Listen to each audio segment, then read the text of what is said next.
It's the technology everyone's talking about that's cracking cold cases across the country.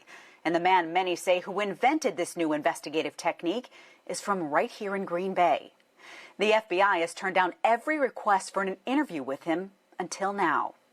In an NBC 26 exclusive, meet FBI attorney Steve Kramer and hear from those who've worked closely with him to crack the case of one of the most notorious serial killers in U.S. history and possibly Green Bay's oldest cold case. In the 1970s and 80s, the Golden State Killer terrorized the state of California. More than a dozen victims were murdered, 50 were raped. For more than 40 years, the killer evaded capture. It would take something never seen before in forensics to solve the case. Born in Fort Lauderdale and raised in Green Bay, Steve Kramer is an attorney with the FBI in Los Angeles.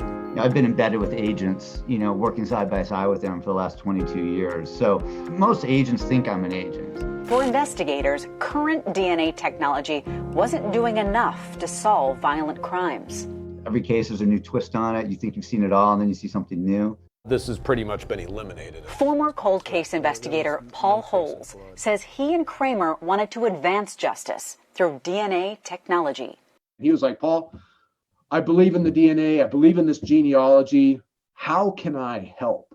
Steve Kramer is bound by the FBI from talking about DNA, but Holes says they both wanted to prove that crime scene DNA could be uploaded to a public genealogy database to find a genetic relative of a suspect in a violent crime. Eventually, we recognized that the technology that ultimately is being used today was just so powerful, we had to pursue it. We just partnered up. Paul says it was Steve Kramer who blazed the trail for DNA forensics. Public genealogy data hubs were the key to this new technique, but Kramer needed someone to unlock the bank. Steve said, you really have an opportunity to make a difference. Bennett Greenspan is the president and founder of Family Tree DNA, a Houston-based genetic testing company.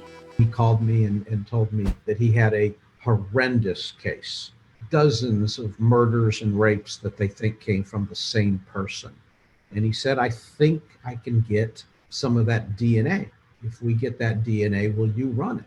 And it didn't take me long to say, yes, I will, because it felt like the right thing to do. Just like that, the FBI gained access to more than 2 million public DNA records. And it worked. By uploading crime scene DNA to genetic search hub GEDmatch, Paul Holes says he and Kramer identified distant relatives of the Golden State Killer. By reverse engineering a family tree, they identified Joseph James DeAngelo, one of the most notorious serial killers in U.S. history. After 47 years on the run, DeAngelo was arrested, convicted, and sentenced to 12 life terms.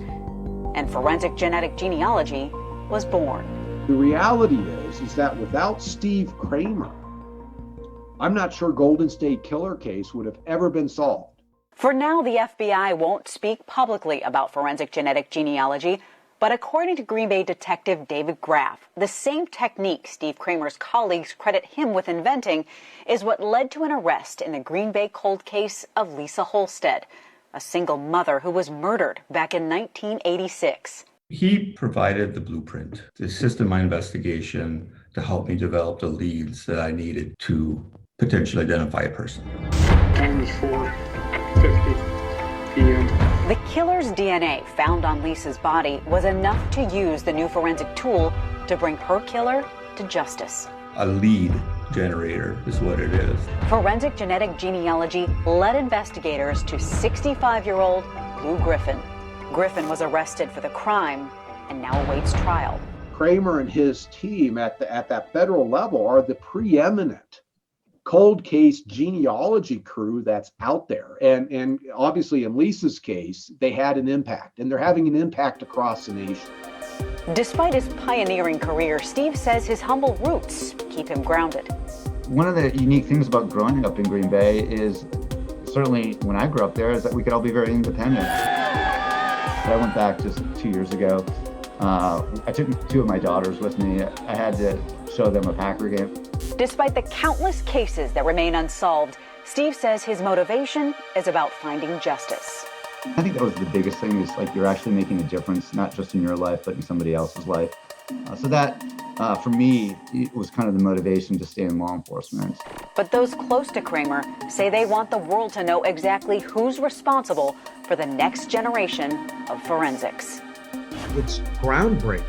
It's life-changing. It's a paradigm shift. It's all those things. And Steve saw, he connected the dots and just ran with it. So far, anywhere between 100 and 150 cold cases have been solved using forensic genetic genealogy. To hear more from Steve Kramer, his colleagues, and to learn more about Kramer's life in Green Bay, head to our website, NBC26.com.